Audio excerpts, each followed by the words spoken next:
Imposter syndrome. We've all faced this. I know I have, I think. Or am I lying to myself about having it?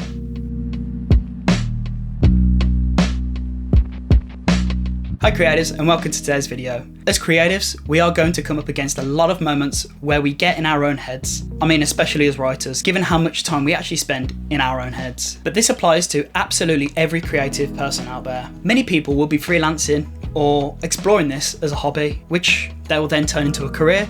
And this is absolutely a world apart from the realm of standardized academic study. We're not going along that given structure of school, college or A-levels, uni, and then masters or PhD or a work placement, etc. No, actually it's more likely that we're stumbling across these interests on our own time, and therefore it's a pursuit that comes from a place of internal values as opposed to extrinsic motivations. Many of us will have started this creative pursuit on little or no pay, and therefore any small payment becomes validation. Any small recognition becomes a huge thing. But then the doubt kicks in. Do I deserve this?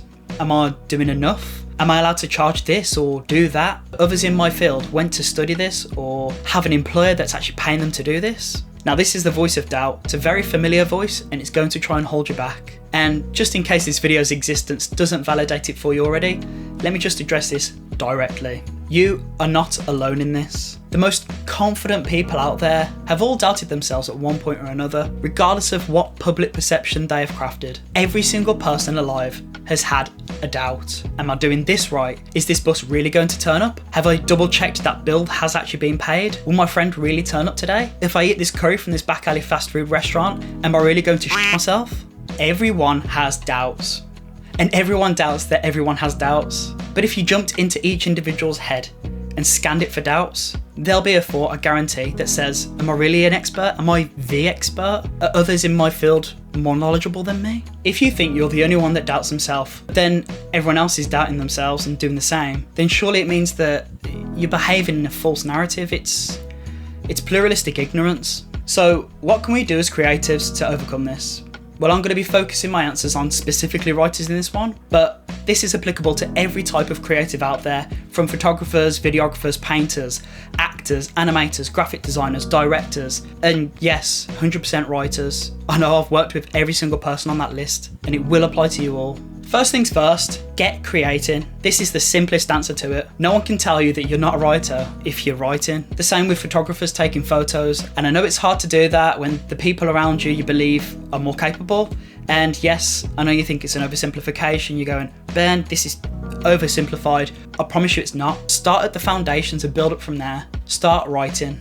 I'm just saying, Stephen King is classed as one of the greats when it comes to modern fiction. But if he didn't write, then, well, he wouldn't be a writer, would he? He had to start somewhere. Just start.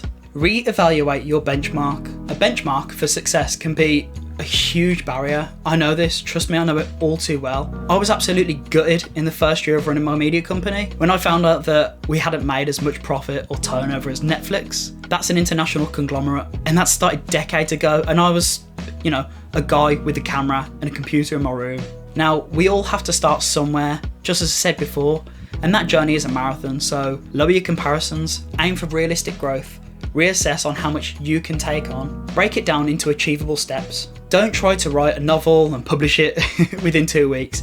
Plan ahead. Say you're writing an epic fantasy novel, and it's going to have all this great stuff. It's going to have its own language, it's going to have magic systems, it's going to have hard or heavy world building, and it's going to be rife with detail, and it's also going to be 180 to 200,000 words long as a ballpark, simply based on the conventions of that genre. Well, that's going to take some time to write. Don't go setting yourself the same timeline as your friend who's writing a romance novel, which tends to fall within the 50 to 90,000 word range. Take into consideration your current life and your priorities. Look at where you can write. For example, Brandon Sanderson, he used to write during his time working at a hotel. He was working the graveyard shift. It gave him a good few hours every single day or night to focus on writing. Well, that's going to get it done a lot faster than someone like me who's working 8 to 12 hours, sometimes, often more a day, and often on location as well. So I might only get 1 or 2 hours free on the night to write with. Or maybe you work weekdays, but your weekends are free.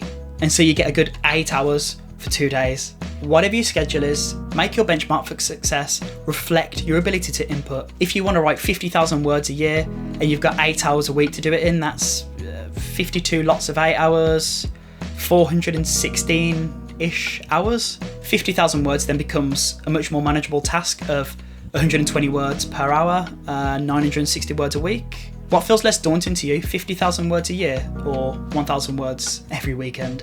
Make your benchmark for success reflect your ability to work. Right, next one. Everybody poops. Obvious, but what do I mean by this? What I actually mean is everybody produces crap. That's okay. I mean, no one has ever started something and immediately been the master of what they're doing. And it's going to be the same with your writing creative. Everybody has to write that first draft. You can't write a finished book without initially writing that first draft. It's supposed to be loose, it's supposed to be messy, it's supposed to have bits that need toning up. Michelangelo's statue of David, it was carved from a piece of Carrara marble. It needed to exist before he gave it shape and defined it and formed it and made character. And that's what you're going to do with your first draft. You're going to produce a lump that will teach you to refine, define and redesign. And it's going to teach you so many lessons, and yeah, maybe it won't be the best thing, maybe it won't even see the light of day. Hell, I know the first thing I ever wrote will never see the light of day. It was 60,000 words of redundant, overused cliches and coincidences that my main character just sort of stumbled through and I pantsed the hell out of, but I learned a valuable experience from that. So it's okay to produce crap, and it's okay to have crap days because, as I said in this video before, everyone else is doing the same. You're not behind and you're not lacking. You're growing and you're teaching yourself in a way that only you can. Pace yourself. What's the difference between a good joke and a bad joke? Timing. Look, there's a time to do things quick and a time to take things slowly. And there's a time to be self-reflective and a time to be proactive.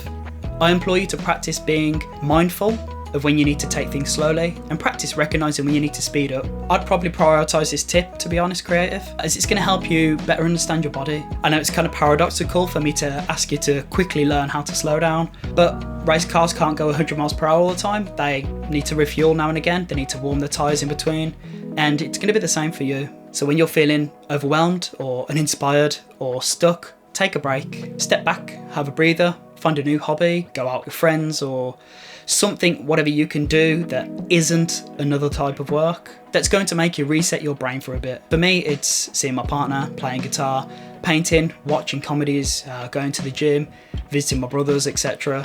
Find out what works for you in your life and it will help you change up the pace. Right, this is my last tip and it's going to come back around to the first one. Just start. No one can stop you doing what you love if it's just something that you're going to build your character with, your experience with, and you're first for doing things that you love with. You're starting out on a long journey. Or maybe you're just rejoining the trip after a little hiatus, who knows? Creatives, just picking up that pen, that camera, that instrument, that computer mouse, the brush or whatever it is. It's guaranteed to help you learn something new or strengthen your understanding and usage of something that you already know. So that's it from me today, creatives. If you want to follow along with the journey, then just subscribe. And as I said in my last video, I want this to become a community that builds each other up as much as possible. So if you have any other tips and tricks that you use to get rid of that imposter mindset, then drop them below in the comments. Thanks for watching, and I will see you soon with some more videos that run up into and over NaNoWriMo 2023.